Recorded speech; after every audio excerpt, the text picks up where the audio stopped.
Est-ce que ça peut aller? Vous allez bien? Oh, je pense que vous allez bien quand même. Parce que le prophète tout à l'heure a dit une parole qui est très intéressante. Il a dit que la joie du Seigneur est notre force. Donc la joie du Seigneur est votre force. Non, je suis convaincu dans mon esprit que vous allez bien. Vous allez bien. Amen. Amen.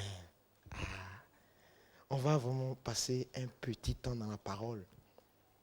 C'est quelque chose que je n'avais pas prévu de faire. Mais voyez-vous, dans les choses de l'esprit, il arrive des fois où on soit conduit autrement. Et je comprends mieux ce qui s'est passé parce que le thème de cette conférence est prophétique. C'est un thème vraiment particulier. Et je bénis le Seigneur pour véritablement ce temps que nous avons passé dans sa présence. Nous allons prendre le livre le verset de base de cette conférence, c'est Ésaïe 8 au chapitre 23. Non, Ésaïe chapitre 8, verset 23. Je crois que c'est ça le thème normalement. C'est un thème très intéressant qui va nous demander de l'enseignement, de la compréhension de la parole. Je prie le Seigneur que pendant ces 2 jours, vos esprits s'ouvrent, que Dieu illumine les yeux de vos cœurs afin que vous puissiez comprendre vraiment la profondeur de l'évangile de Jésus-Christ. Parce que c'est un thème qui parle de beaucoup de choses, qui parle des choses spirituelles. Et vous savez, la Bible même parle de la relation d'Israël avec son Dieu et parle aussi de la relation que Jésus veut apporter avec les hommes dans le Nouveau Testament, de la vie chrétienne, des miracles, de toutes ces choses. Mais la Bible n'expose pas toujours les choses sur les esprits du diable, sur les puissants des ténèbres. Parce que c'est le livre de la vie, c'est le livre du Seigneur. Et il faut beaucoup de révélation, il faut beaucoup de compréhension de la parole. Il faut demander au Seigneur pour comprendre certaines choses par rapport à ce que nous avons dit, à l'organisation des puissants des ténèbres. Et ce n'est pas facile. C'est pour cela que je prie le Seigneur que vos esprits s'ouvrent pour que vous puissiez comprendre ce qui va être dit. Est-ce qu'on peut afficher, si c'est possible, le verset, notre verset de base sur lequel nous allons travailler par la grâce de Dieu?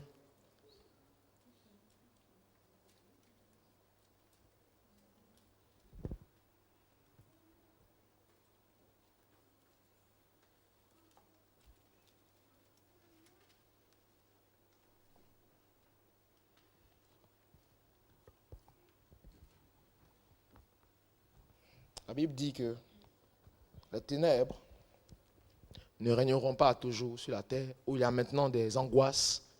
Si les temps passés ont couvert d'opprobre le pays de Zabulon et le pays de Nephtali, les temps à venir couvriront de gloire la contrée voisine de la mer, au-delà du Jourdain, le territoire des gentils. Qu'est-ce qu'on peut dire sur ce verset? Ce verset fait partie du livre d'Ésaïe.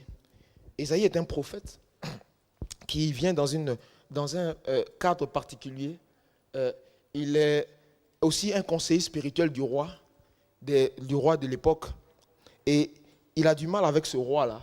Parce que lorsqu'il lui dit des choses, ce roi-là n'obéit pas forcément. Voilà, c'est un roi qui aime faire les choses qui ne plaisent pas à Dieu.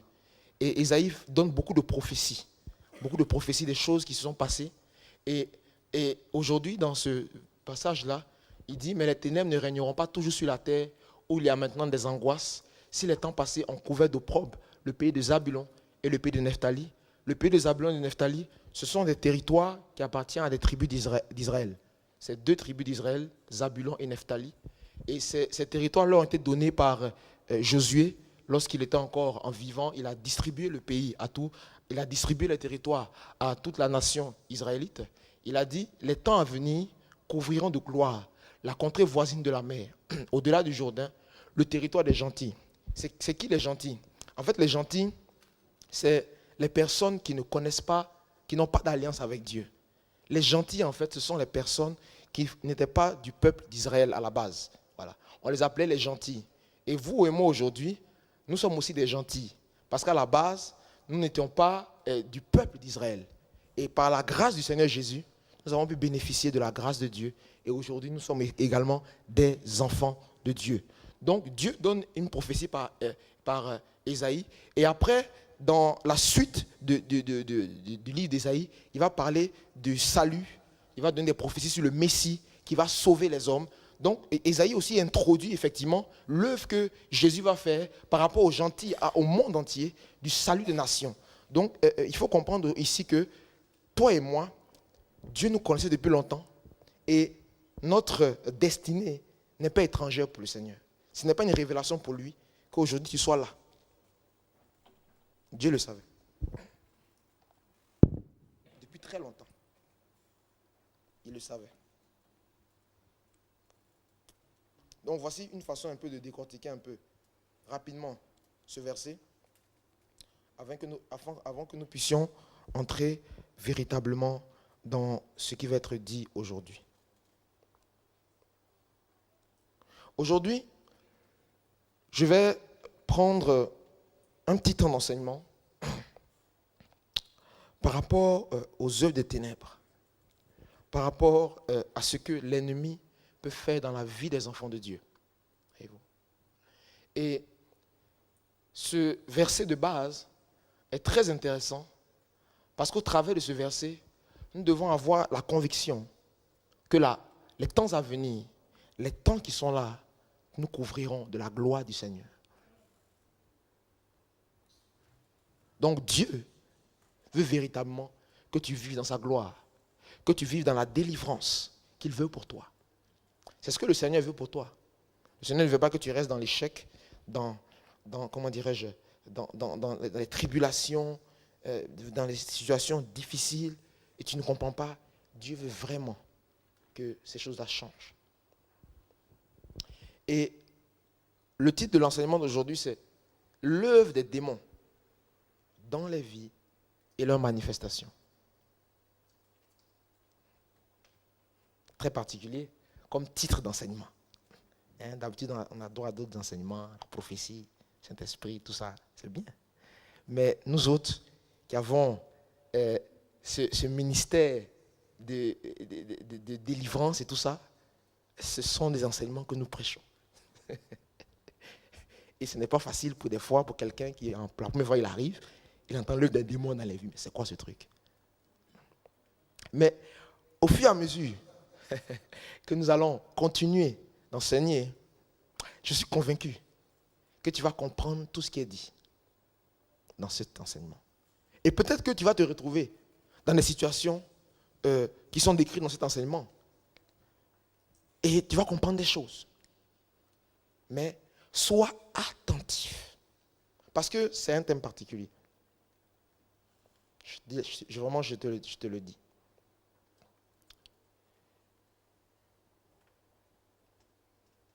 Aujourd'hui, dans l'église du Seigneur, il y a beaucoup de gens qui ne croient pas aux démons. Comprenez? Pour eux, c'est des choses de l'imaginaire. C'est des choses qui ne sont pas vraiment réelles. Ou bien c'est des choses qui ne sont pas importantes forcément. Il faut faire d'autres choses. C'est quelque chose sur lequel on peut passer. Il ne faut pas trop prêter d'attention à ces choses. Mais ce sont des choses réelles. Et ces choses font partie du royaume des ténèbres. Et j'aimerais te dire que le jour où tu as accepté Jésus, tu es entré en guerre sans le savoir. Tu es entré en guerre, oui. Le jour où tu es venu à Jésus, tu es entré en guerre contre les puissants des ténèbres. Voilà. Tu as fait une déclaration de guerre. Comme tu t'es levé là pour dire oui, j'accepte Jésus, ouvre ta Bible. En fait, tu viens de faire une déclaration de guerre sans le savoir. Tu déclares que tu n'es plus un enfant de Dieu, que tu n'es plus un enfant du diable, que tu es un enfant de Dieu. Parce que ce qui peut choquer les gens, une personne qui n'a pas donné sa vie à Jésus n'est pas un enfant de Dieu. C'est une créature de Dieu. Parce que Dieu a tout créé. Même le diable a été créé par Dieu.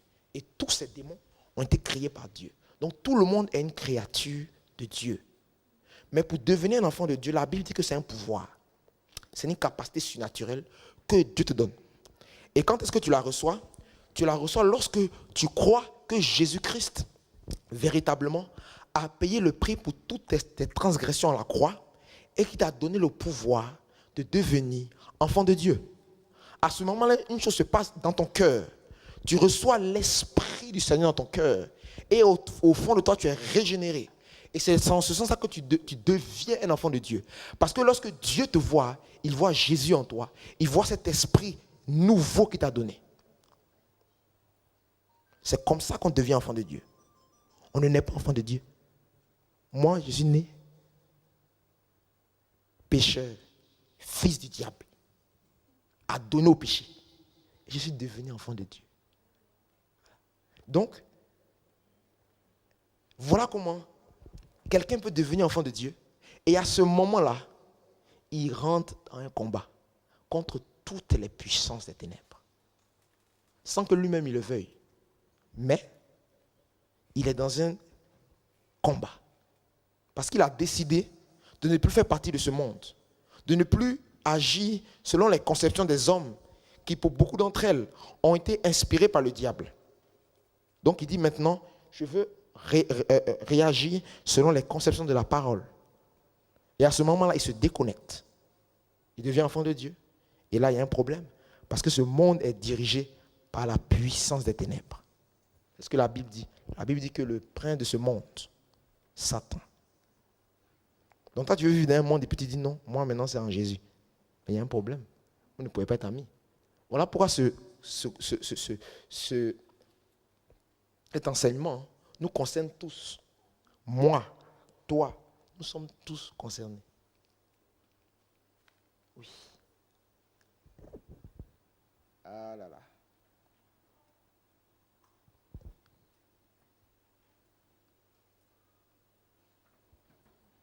Donc, je note maintenant qu'il faut comprendre que les esprits impurs sont actuels. Ils sont réels. Ce n'est pas une plaisanterie. J'aimerais vous dire que ce n'est pas une plaisanterie. C'est très sérieux. Et ils travaillent dans la vie des hommes. Quelle est l'origine des esprits impurs? En fait, ce qu'on appelle démons aujourd'hui, ils n'ont pas toujours été comme ça. Avant, ils étaient auprès de Dieu. Et ils étaient des anges de lumière, dans la gloire. Aujourd'hui, on les appelle démons ou anges déçus parce qu'ils se sont rebellés avec Lucifer et ont été précipités sur la terre. Ils ont perdu la gloire et ils sont devenus des anges déchus. Ils sont devenus des démons. En fait, ils ont perdu leur éclat. Mais ils n'ont rien perdu de leur puissance. La même puissance qu'ils avaient, ils l'ont toujours. Parce que la Bible dit que Dieu ne se répand pas de ses dons. Donc Dieu leur a donné ça. Maintenant, ils font ce qu'ils veulent avec. Mais j'ai une bonne nouvelle. Ils seront jetés dans les temps de feu. Leur temps est déjà scellé. Donc tout ce qu'ils sont en train de faire là, c'est pour amener le maximum de personnes avec eux. Mais eux, Dieu a déjà scellé leur temps. Leur temps est déjà scellé. On va prendre nos livres dans le livre d'Ézéchiel 28, du verset 12 au verset 17. On va quand même aller un peu dans la Bible. C'est important qu'on voit un peu ce qu'on dit dans la Bible quand même. Ézéchiel 28. C'est bien ça? Du verset 12 au verset 17.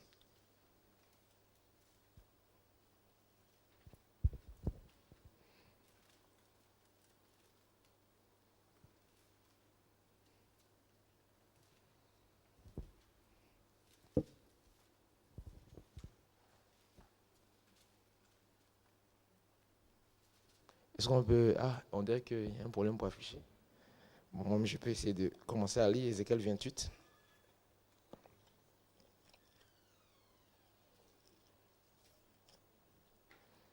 Ézéchiel, pardon, 28.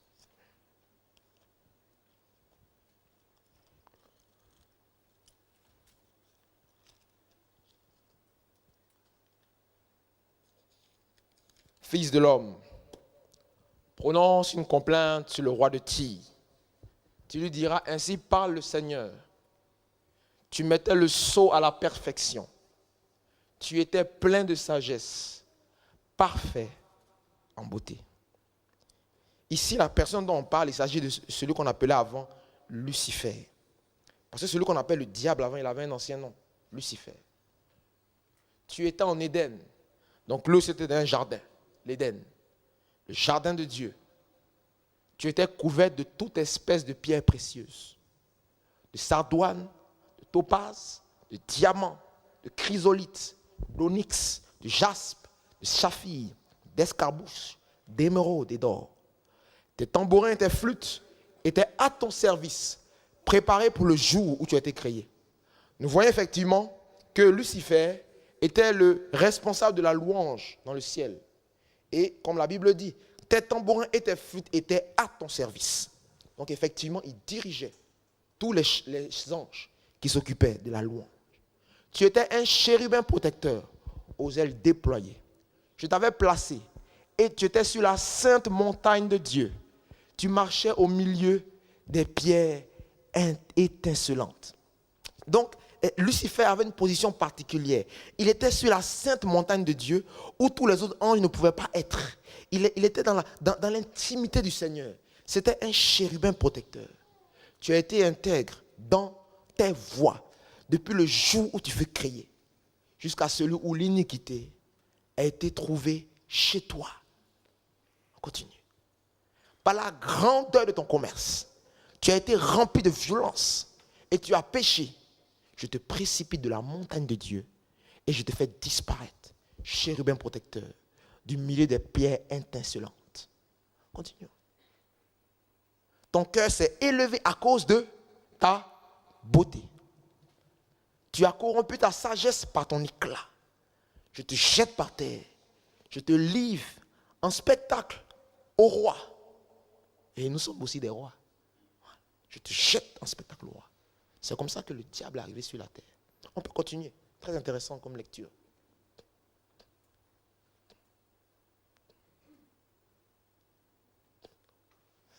Par la multitude de tes iniquités, par l'injustice de ton commerce, tu as profané tes sanctuaires. Je fais sortir du milieu de toi un feu qui te dévore.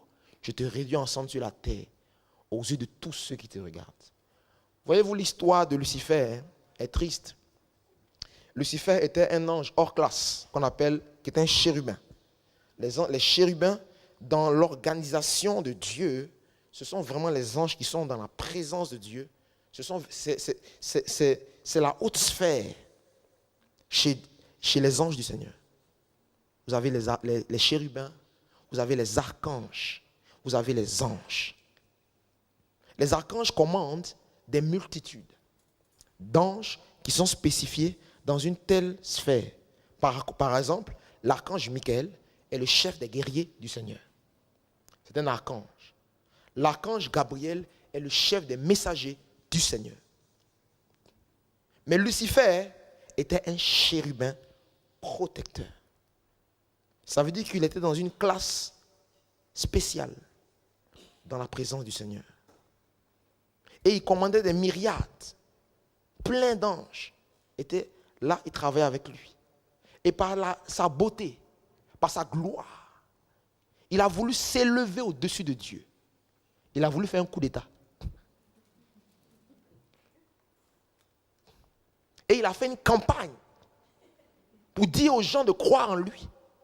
Il avait peut-être des meilleures choses à faire que Dieu, je ne sais pas. Mais sa campagne a échoué. Et Dieu l'a jeté avec tous ses partisans. Et ses partisans, ce sont les démons. C'est eux qui sont là. Mais nous allons étudier pendant tout ce séminaire comment le diable a organisé ses partisans. Parce que quand ils sont descendus, ils ne sont pas descendus avec le même rang. Chacun est descendu avec les rangs qu'il avait. Ils n'étaient pas tous pareils. Il est venu à ses partisans. Et vous voyez le monde d'aujourd'hui, véritablement, la rébellion d'un seul chérubin protecteur. Regardez ce que le monde est devenu aujourd'hui. Imaginez que 2 chérubins se rebellent. Je ne sais même pas si je serais né. Parce que le diable a voulu me tuer à ma naissance. Donc s'il y avait 2 chérubins, je ne sais pas si je serais encore en vie. Donc nous voyons un peu l'origine du prince des ténèbres, le diable, qui est donné sur le plan scripturaire par ce qui est écrit dans le livre d'Ézéchiel, qui est un prophète qui a vraiment eu beaucoup de révélations très particulières, des choses même qui n'était même pas encore né quand ça s'est passé. Et on voit aussi dans le livre de l'Apocalypse aussi, où on parle de ces choses, hein, où on parle aussi de comment les esprits des ténèbres ont fonctionné. Regardez le livre d'Apocalypse 12. Apocalypse 12, verset 4. Apocalypse 12, verset 4. Qui nous parle un peu de cette histoire. Parce que là, nous mettons un peu le schéma de ce qu'on va dire. D'où ça vient ces choses-là. Apocalypse 4. Non, 12, verset 4. Sa queue entraînait le tiers des étoiles du ciel et les jetait sur terre.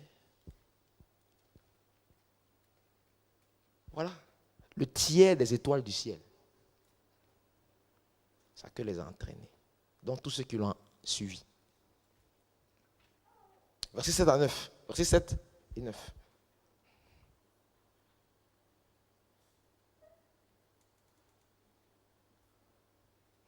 Et il eut guerre dans le ciel. Michel et ses anges combattirent contre le dragon. Et le dragon et ses anges combattirent. On continue. Mais ils ne furent pas les plus forts. Et leur place ne fut plus trouvée dans le ciel. Voyez-vous, non seulement non content de faire une rébellion, il veut combattre. Et il a été jeté. Oui. Donc, tous ces passages-là nous permettent. Et il fut précipité le grand dragon, le serpent ancien, appelé le diable et Satan, celui qui séduit toute la terre. Il fut précipité sur la terre et ses anges furent précipités avec lui.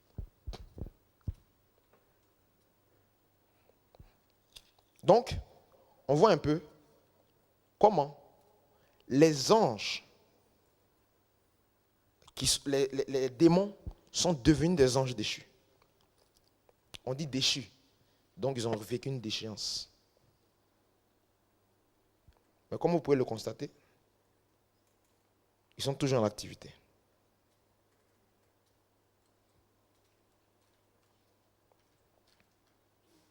Et comment le diable a pu avoir la domination sur le monde? Qui lui a donné cette domination? C'est Adam qui lui a donné ce droit-là.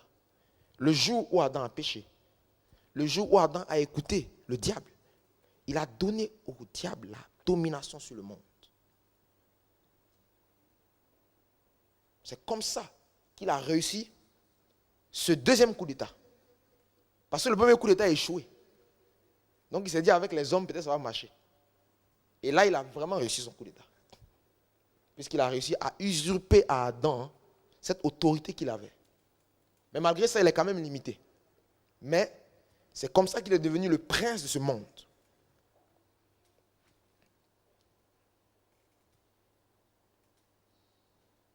Maintenant, nous allons voir que ce démon qu'on appelle ange de Satan, la Bible les appelle anges de Satan. Ce ne sont pas des anges de lumière. Ce sont les anges de Satan. Et vous avez les anges de Dieu qui sont les anges de lumière. Comment il est organisé? Éphésiens 6. Éphésiens 6. Et au fur et à mesure, nous allons entrer dans ce message, dans tout ce qui va être dit, dans le thème sur la victoire des puissances des ténèbres. Éphésiens 6. Si j'en peux, s'il vous plaît, l'afficher. La Bible dit, Éphésiens 6 à partir du verset 13. 13.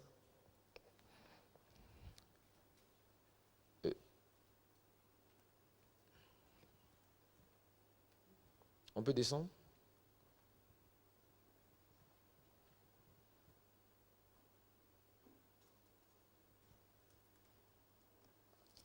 Ça doit être plus haut, mais je vais lire le verset.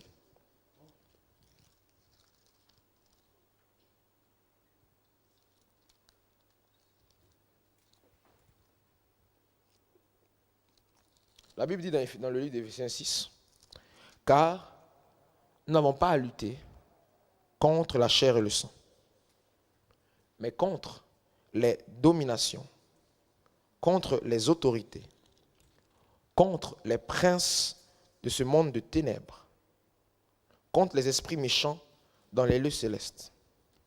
C'est pourquoi prenez toutes les armes de Dieu, afin de pouvoir résister dans le mauvais jour et tenir ferme après avoir tout surmonté.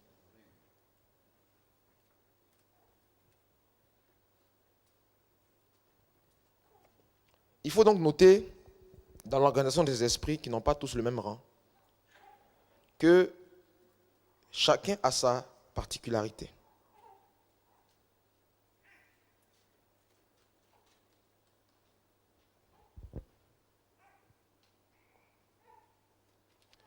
Qu'est-ce qu'il a dit d'abord dans Éphésiens 6, là, ce qu'on vient de lire?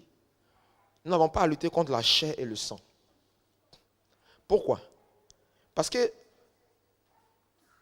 la chair et le sang, nous sommes dans une guerre spirituelle. Et notre guerre commence par les choses de l'esprit. On dit guerre spirituelle. Contre les dominations. Contre les dominations. Qui sont les dominations? C'est quoi les dominations? C'est quoi les dominations? Et là, vous voyez l'organisation du royaume des ténèbres.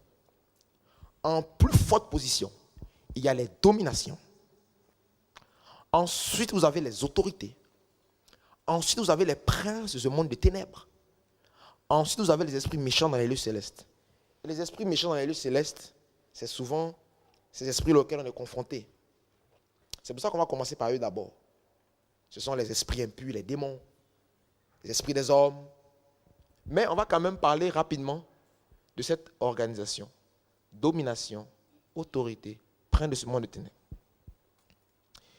J'aimerais qu'on puisse retenir 3 dominations principales dans le monde, qui bibliquement aussi sont manifestées.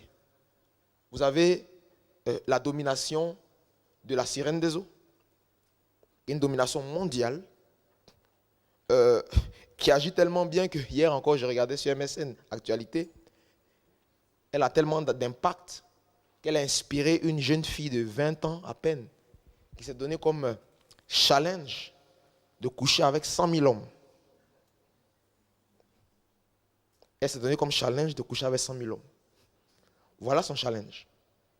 Effectivement, on peut voir qu'elle est très en activité. Je n'ose pas comprendre comment un être humain peut avoir ce genre de pensée. Mais la sirène des eaux est un esprit, une domination qui agit dans la débauche, qui agit dans les mœurs légères, qui agit dans la rébellion, qui agit dans le mépris. Et la Bible parle de la sirène des eaux, de l'esprit qui agit dans la sirène des eaux, dans le livre d'Apocalypse. Nous allons voir rapidement qu'est-ce qu'elle dit.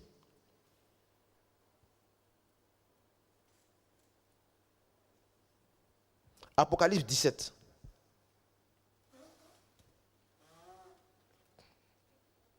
Apocalypse 17.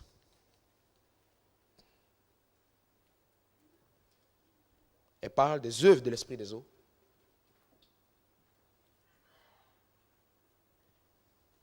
Viens. Puis un des 7 gens qui tenaient les 7 coupes vint et il m'adressa la parole en disant, viens, je te montrerai le jugement de la grande prostituée qui est assise sur les grandes eaux. Et les grandes eaux peuvent manifester aussi le monde des hommes, les eaux. La grande prostituée. Et Dieu merci, elle sera jugée aussi. C'est avec elle que les rois de la terre se sont livrés à quoi? L'impudicité. Et c'est du vin de son impudicité que les habitants de la terre se sont enivrés. Vous voyez, 100 000 hommes, elle est bien enivrée de la sirène. L'impudicité. L'impudicité, c'est quoi? C'est le fait de ne pas être pudique. L'impudicité regroupe les relations sexuelles hors mariage, la fornication, qui n'est pas de Dieu. Elle regroupe le manque de pudeur aussi, s'habiller n'importe comment. L'impudicité regroupe plusieurs choses. L'immoralité. Non, c'est bon. Elle agit dans l'immoralité, dans la séduction, dans l'homosexualité. Ce sont les sphères de la domination de la sirène. Vous voyez, une domination, c'est quelque chose qui se manifeste dans le monde entier, en fait. En France, il y a des homosexuels. En Chine, il y a des homosexuels. En Côte d'Ivoire, il y a des homosexuels. Partout, il y a des homosexuels. C'est une domination. L'esprit, la sirène des eaux. Et beaucoup de gens, malheureusement, sont sous son influence, mais ne le savent pas. Nous poursuivons avec une autre domination, parce qu'on ne peut pas prendre beaucoup de temps dessus. Vous avez la domination de Jézabel, qui agit aussi dans le monde. Et la domination de Jézabel se trouve dans le livre de Rois, où on parle de Akab, le roi Akab, un mauvais roi qui n'obéissait pas à Dieu et qui a livré son peuple Israël à toutes les idoles impures, avec sa femme Jézabel, qui le contrôlait même. Et l'esprit de Jézabel est un esprit de contrôle. C'est un esprit de... Ce sont des gens qui aiment toujours contrôler. C'est un esprit qui aime le pouvoir. C'est une domination. C'est ce même esprit de Jézabel qui a inspiré le roi Hérode lorsqu'il a voulu faire tuer Jésus. Parce qu'il avait peur que quelqu'un d'autre vienne prendre sa place. Un roi. Ah ouais, tuez-le. Jézabel. C'est ce même esprit qui a inspiré Pharaon quand il a fait tuer tous les premiers-nés juifs en Égypte. Un libérateur, quoi? Tuez-le. Contrôle. Vous voyez que dans plusieurs régions du monde, les gens ont eu la même réaction parce que c'est une domination, tout simplement. Et nous ne pouvons pas prendre le temps de donner toutes les illustrations bibliques de ce qui s'est passé avec Jézabel. Mais vous pouvez comprendre un peu comment elle fonctionne. Et Jézabel aussi agit dans l'église par la manipulation, par le contrôle, par la jalousie. C'est l'esprit de Jézabel qui a agi dans la prophétesse Myriam. Lorsqu'elle a critiqué le leadership de Moïse, elle a dit, nous aussi on prophétise. Mais Moïse prophétise aussi. Mais nous, on est de Dieu. Pourquoi c'est à lui seulement que Dieu parle? Jalousie, Jézabel. Et ce qui lui est arrivé après, je pense qu'elle n'a plus jamais refait cette erreur. Donc, dans l'église même, ça peut vous amener dans la jalousie, dans un esprit de concurrence, dans le fait de ne pas reconnaître que le Dieu élève l'autre. C'est Jézabel. L'esprit de Jézabel. Domination. Dans l'église, elle agit dans le monde. Nous avons également ce qu'on appelle la domination de la reine du ciel, qui est ce qu'on appelle la domination du culte à d'autres dieux. Sans vouloir choquer des confessions. Beaucoup de confessions religieuses aujourd'hui sont des enfants de la reine du ciel. Et elle est illustrée dans le livre des Actes des Apôtres par Diane d'Éphèse. C'est l'un de ses rejetons. C'est une domination mondiale. Et elle agit dans le culte à d'autres dieux. Les statues, vous voyez dans des pays, ah non, il faut adorer ce Dieu-là, voilà. C'est tout ce qui tourne vers l'adoration à un autre Dieu que le Dieu Jésus-Christ le véritable.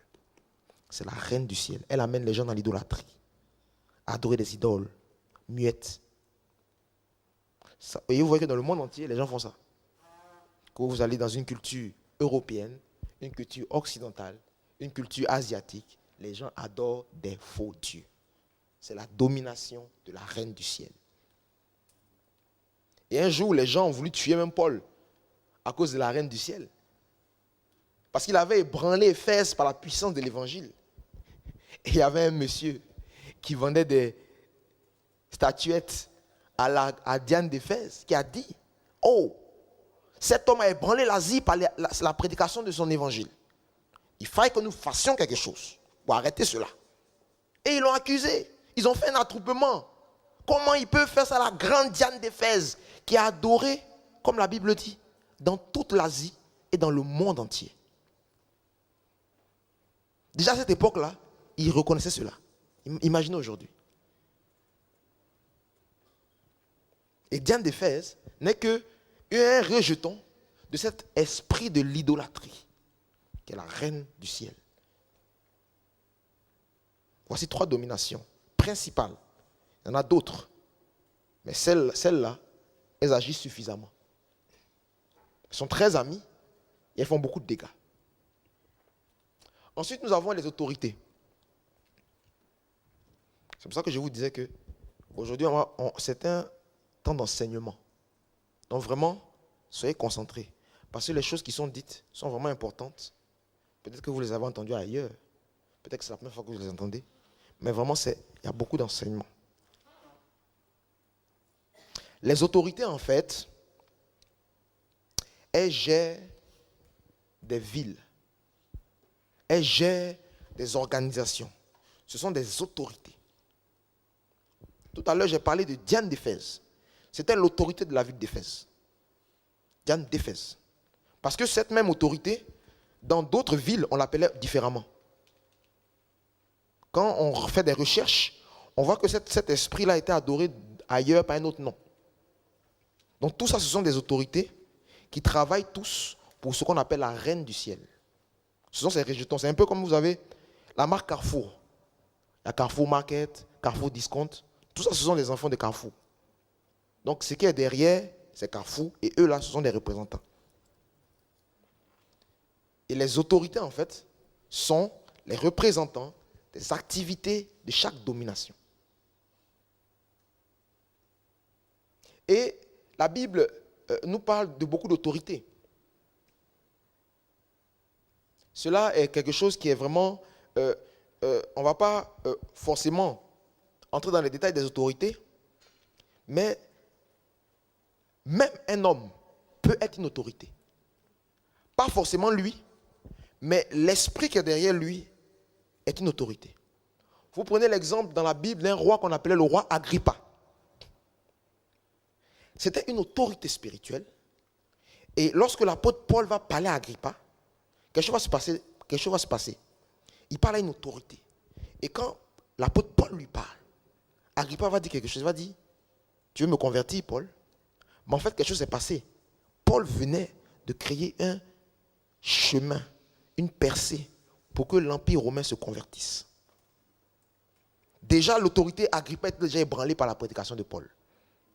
Voici un genre d'autorité aussi. Il a dit, oh, tu me convertis. Et il est touché. Vous voyez, donc les autorités gèrent des villes. Et vous allez voir quand vous allez par exemple en Afrique, bon ça c'est pas forcément seulement l'Afrique, mais souvent on a des totems, le totem de la ville, le dieu de la ville, c'est l'autorité en fait. Lui gère les villes. La domination gère des régions entières du monde. L'autorité gère des villes. Bordeaux est une autorité. Et tout à l'heure, nous sommes positionnés comme l'autorité de Bordeaux. Chacun a une autorité. Et par exemple, Josué a combattu l'autorité de Jéricho. Et demain, nous allons comprendre comment combattre une autorité. Parce qu'on ne se lève pas comme ça pour combattre une autorité. Non. Tu es né de nouveau, accepté Jésus. Les autorités! Le lendemain, tu vas tomber malade, peut-être. Ce n'est pas ton ami. Dans la classe de Satan, ce n'est pas ton ami. Et beaucoup de chrétiens ont fait cette erreur de se lancer dans des combats contre les autorités. Et ont regretté amèrement ce qu'ils ont fait. Parce que combattre une autorité, ce n'est pas de la blague. Il faut que toi-même, personnellement, tu sois une autorité aussi pour la combattre.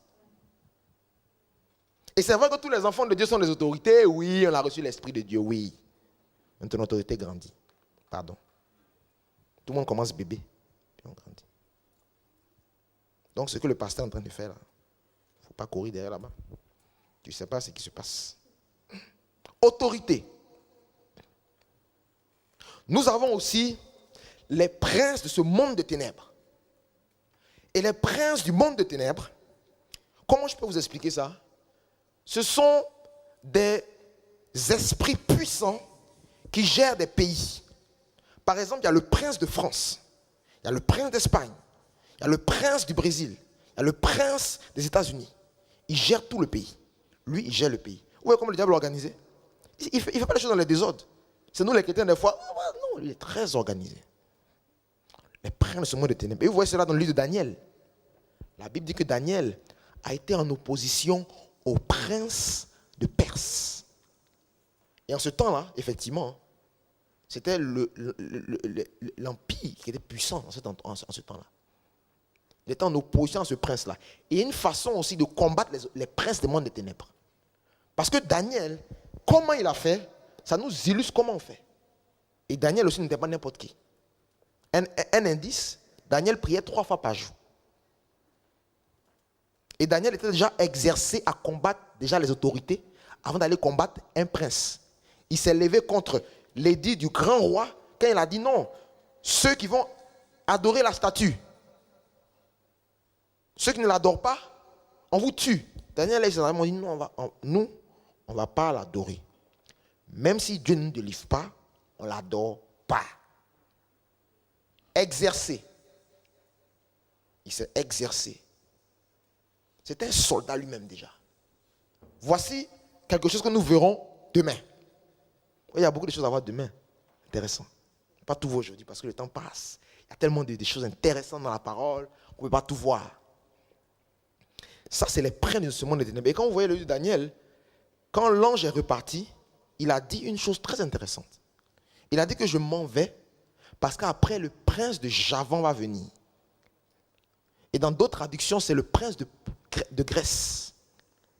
Et les autorités et les princes, dans le monde spirituel, ce qu'il faut comprendre, c'est que même quand un État va tomber, il y a quelque chose qui se passe dans le monde spirituel. On envoie déjà le prince du nouvel État. Il y a des choses qui se passent. C'est un royaume en mouvement. Il est en mouvement.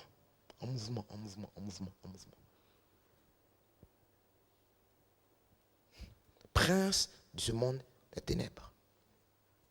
Ensuite, ce à quoi nous sommes souvent confrontés, nous avons les esprits méchants dans les lieux célestes. Dans les lieux célestes.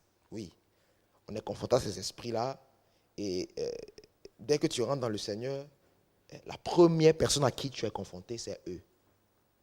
Ce sont les petits enfants de Satan. Bon, pas les petits enfants de Satan, parce que ce n'est pas lui qui les a créés. Mais ce sont ces soldats. C'est lui qui les envoie pour lier les gens dans des choses impures, pour bloquer certaines choses. Voilà. Les esprits méchants agissent vraiment dans la sphère d'intérêt des hommes. C'est ça.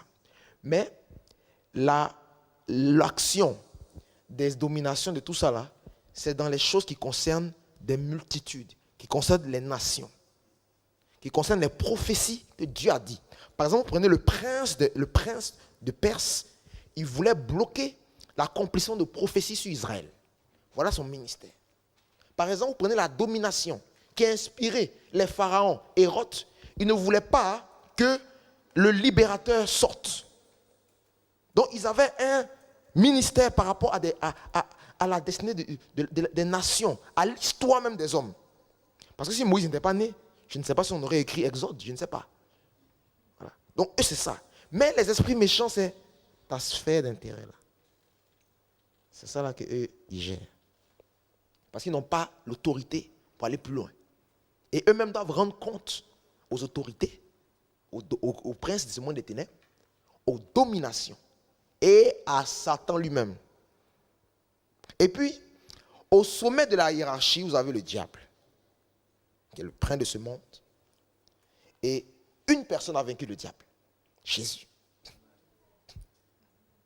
Il a réussi à vaincre le diable. Le premier Adam a échoué. Il n'a pas réussi.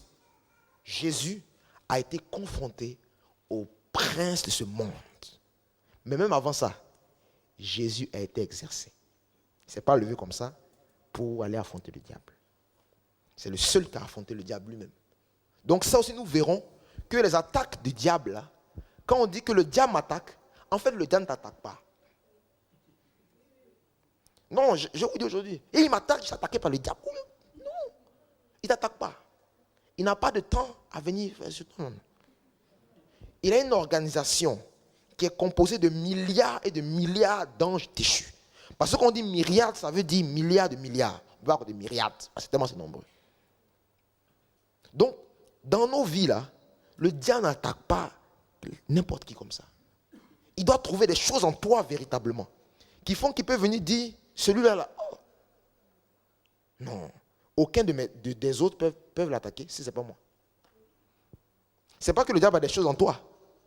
Mais quand il te voit, il sait que aucun des autres de ses agents ne peut venir vers toi. Tu vas tous les vaincre. Jésus a vaincu les dominations. Il a vaincu les autorités. Il a vaincu les princes de ce monde éternel. Il a tout vaincu. Tout. Il a tout vaincu. Avant même d'aller à la croix du calvaire, pendant son propre ministère, Jésus a été confronté aux autorités, aux dominations, à toutes les puissances. Il a dit, ah, lui là vraiment, moi je vais partir là-bas. Non, ce gars-là, il est terrible. Et nous allons étudier après les tentations du diable contre Jésus. Mais je te rassure, le diable ne t'attaque pas. Il t'attaque dans le sens où son organisation satanique est en marche contre toi, c'est vrai. Mais lui-même personnellement, il a d'autres dossiers. D'autres dossiers. Mais c'est important que ces agents te détruisent. C'est bien aussi parce que, bon, la Bible dit qu'il est l'ennemi de nos âmes. Donc, quand même, c'est un ennemi aussi. Voilà. Il ne t'aime pas. Mais, nous allons comprendre que dans notre vie de tous les jours, pour beaucoup d'entre nous, nous sommes encore dans la sphère des esprits méchants. Il n'y a pas beaucoup de gens, même de certains mêmes ministères, serviteurs de Dieu, qui sont arrivés à la dimension des autorités. Parce que quand on va expliquer les choses, on pourra se dire, ah, s'il est ça, ça veut dire qu'il peut faire les autorités. Non. Non. Ça, ce n'est pas de la rigolade. Donc il y a peu de gens qui sont arrivés à ça. Et c'est pour ça aussi qu'aujourd'hui que l'Église a du mal aussi à faire beaucoup de choses. Elle a du mal à faire beaucoup de choses. L'Église, la première Église, les soldats de la première Église étaient équipés pour combattre. Et ils ont combattu. Autorité, prince de ce monde, domination, ils ont combattu. Et on a vu le résultat. Nous sommes là aujourd'hui parce que nous sommes aussi le résultat de la première Église. S'ils n'avaient pas prêché, je ne sais pas où on serait aujourd'hui. Donc, on a vu un peu les différentes catégories d'esprit. Et je n'ai pas assez de temps pour pouvoir te donner d'autres éléments par rapport aux esprits méchants. Mais je te donnerai quelques éléments qui vont t'aider. Dans les esprits méchants, tu as les esprits des hommes et tu as les démons. Les esprits des hommes, c'est l'esprit d'un homme. C'est un homme qui par des pratiques impures travaille dans la vie des gens. Il peut sortir de son corps et il fait des choses. C'est un esprit méchant aussi. Il fait des choses. Et la Bible montre même des hommes de Dieu qui ont fait ça. Le prophète Élisée pouvait sortir, avait la capacité par le Saint-Esprit de sortir de son corps en esprit. Géasi a voulu le blaguer. Il a voulu aller prendre l'argent et il a voulu prendre un peu d'argent avec une personne qui était venue, qui avait été bénie par le ministère d'Élisée. Et lui, il pensait qu'Élisée n'avait pas vu ça en fait. Et Élisée lui dit, mon esprit était présent quand tu faisais ça. Oh. Ce n'est pas une métaphore. Élisée était là, dans son esprit. Il a vu. L'esprit d'Élisée était présent. Donc, ça montre que même avec Dieu, c'est possible de faire ça. Paul dit quoi encore? Il dit, absent de corps, mais présent d'esprit. Et vous voyez les chrétiens aujourd'hui, Mettez-moi dans la religion, vraiment, c'est pas facile.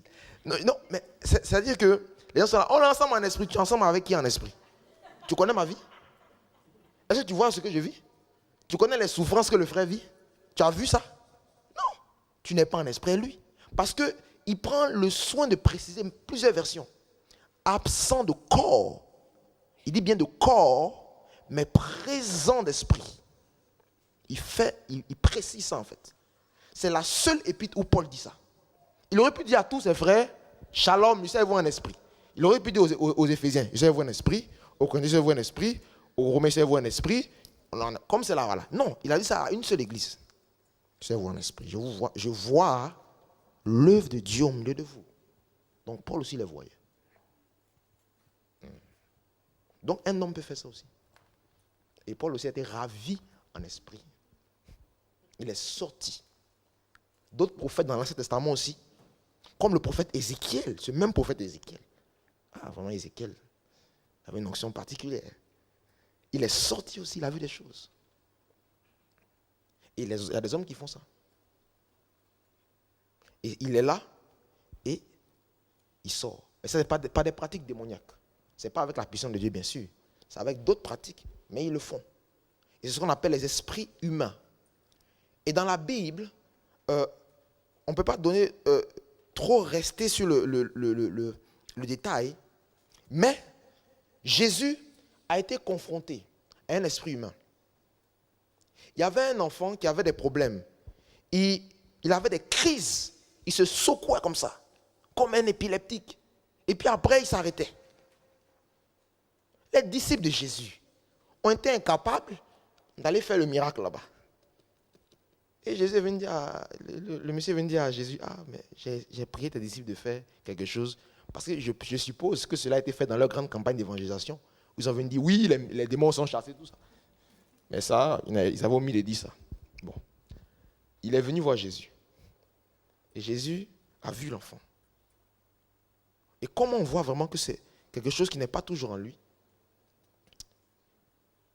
Il y a des fois, l'enfant s'agite. Et il y a des fois, l'enfant n'est pas agité. Ça veut dire que ce n'est pas constant. Ça dépend en fait. C'est des choses qui se passent. C'est ce qu'on appelle la projection astrale. Mais lorsque vous avez affaire à un esprit, l'esprit est toujours présent. Il est là parce qu'il aime le corps. Les esprits ont besoin d'un corps. Quand Jésus a chassé les démons, ils ont dit, envoie-nous dans les ports, s'il te plaît. Ils ont toujours besoin d'un corps. Et là, on voit bien que c'était un esprit humain. Parce que l'enfant s'agitait des fois et il arrêtait. Il se calmait. L'esprit s'en va. Voici encore un autre exemple d'un esprit humain. Et les esprits humains font beaucoup de choses terribles dans la vie des gens. Vous avez des personnes qui ont 15 ans, qui ressemblent à des personnes de 25, de 30 ans. Elles sont vieilles parce qu'il y a quelqu'un qui habite en elles. Il y a 2 semaines, je priais pour une sœur qui était habitée par un esprit humain. Et cet esprit-là, véritablement, avait ce genre d'activité-là dans sa vie. Même qui modifiait même l'aspect de son visage. Alors que c'était une personne pleine d'éclat. Mais effectivement, elle avait ce problème-là. Elle a des périodes où elle est malade. Il y a des périodes où ça va un peu. Après, ça revient. Après, ça s'arrête. C'est un esprit humain. Et c'est par des pratiques vaudou, par des pratiques venues de l'Orient, sans entrer dans les détails, que cette personne-là était dans cette situation.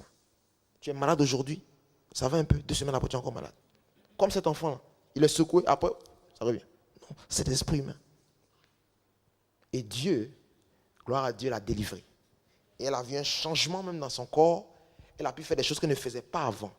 Parce qu'elle était habitée par une vieille personne, très vieille, qui est remplie de rhumatisme.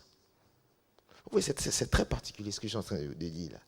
C'est pour ça que je vous avais dit au début, soyez prêts. Parce que ce genre d'enseignement-là, ça demande de la concentration. C'est profond. Oui, je ne suis pas en train d'exhorter. Oh, non. Doucement, doucement, doucement. Esprit humain. Vous avez aussi les démons qui agissent. Et Jésus a passé beaucoup de temps dans sa vie à chasser des démons. Aujourd'hui, les gens se plaignent de certains ministères de délivrance. Mais je suis convaincu que si Jésus était là aujourd'hui, beaucoup de gens, beaucoup de chrétiens allaient critiquer Jésus. Jésus enseigne, 3 minutes après, il fait une délivrance. Des fois, c'est en privé, des fois, c'est en public. Beaucoup de gens allaient le descendre. Mais les démons aussi agissent. Et les démons provoquent des maladies dans la vie des gens. Il y a une personne de qui Jésus a guéri sa vie en la délivrant d'un esprit impur. Et plein de personnes comme ça dans la Bible ont été délivrées, ont été guéries. Même des personnes courbées, lorsque l'esprit est parti, elles se sont redressées. Donc, les démons agissent dans plusieurs secteurs dans la vie des gens. Que ce soit physiquement, que ce soit socialement. Leur but, comme je l'ai dit, c'est ta sphère d'intérêt. La sphère qui est autour de toi, là, que tu n'avances pas. C'est ça leur but.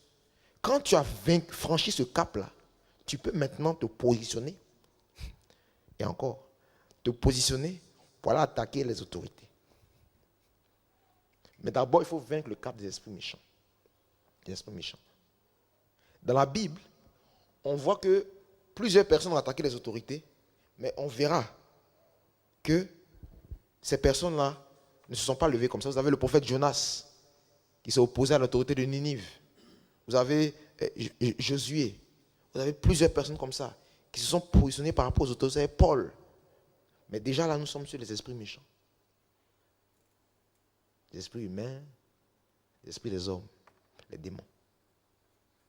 Voici leur activité. Et le livre de Matthieu, le livre de Marc, ces livres-là, parlent de beaucoup de délivrances que Jésus a fait. Vous pouvez lire ces livres-là, vous allez voir beaucoup de choses. Jésus a délivré des personnes courbées, des démons. L'esprit est parti, c'est délivré.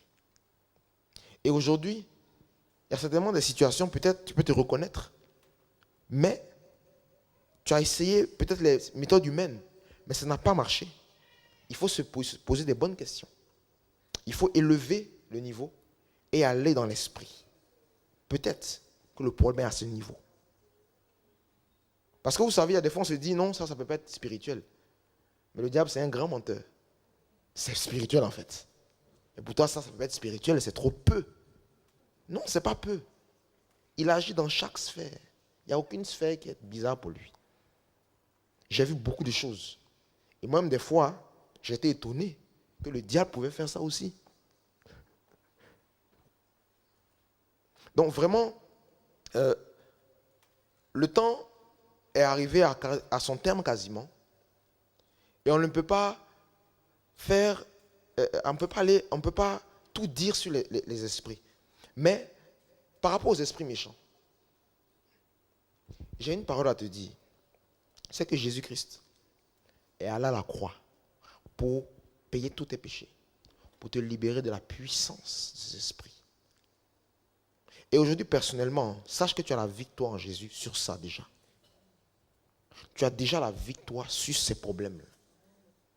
Cette victoire-là est là parce que le Saint-Esprit est en toi.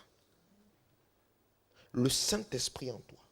Et quelles que soient les difficultés que tu peux traverser par rapport à cela, si tu as du mal à enfanter, si tu sens des blocages, sache que Jésus a vaincu à la croix pour toi. Et tu peux être délivré aujourd'hui. Il ne faut pas te dire non, ma situation est inexpérée. Cette colère que j'ai là, qui me fait changer en un autre homme quand je suis en colère, elle ne peut pas être changée si elle peut être transformée. Dieu peut véritablement te délivrer de ces problèmes. Afin que tu ailles plus loin. Parce que le Seigneur t'attend ailleurs, certainement. Il ne veut plus que tu restes dans cette sphère. Il t'attend ailleurs. Parce que tu fais partie de l'armée de l'Éternel. Alors, il t'attend ailleurs. Il t'attend ailleurs.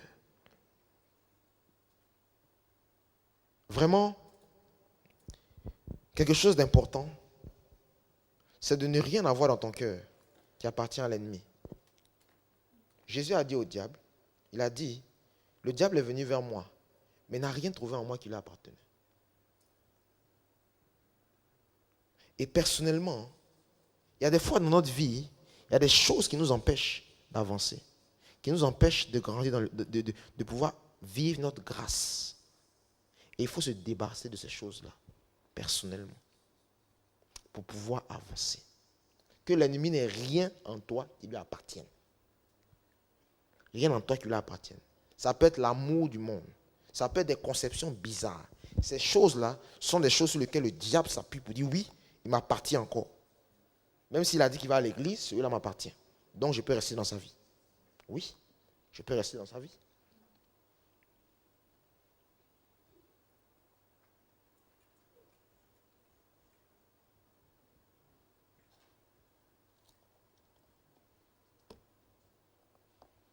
Le nom de Jésus est puissant. Et le Seigneur véritablement peut vraiment te délivrer. Et prends conscience de certaines choses qui tournent dans ta vie. Ne regarde pas trop loin, regarde autour de toi. Et fais ce travail-là, personnellement. Parce que Jésus véritablement délivre. Que ce soit des démons, que ce soit des esprits humains, que ce soit des dominations. La Bible dit qu'il a dépouillé les dominations. Il les a jetées en spectacle à la croix. Ce fut un spectacle à la croix pour les dominations. Elles ont été jetées en spectacle.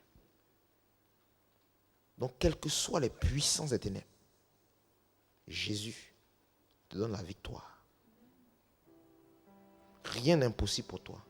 Ta vie peut changer.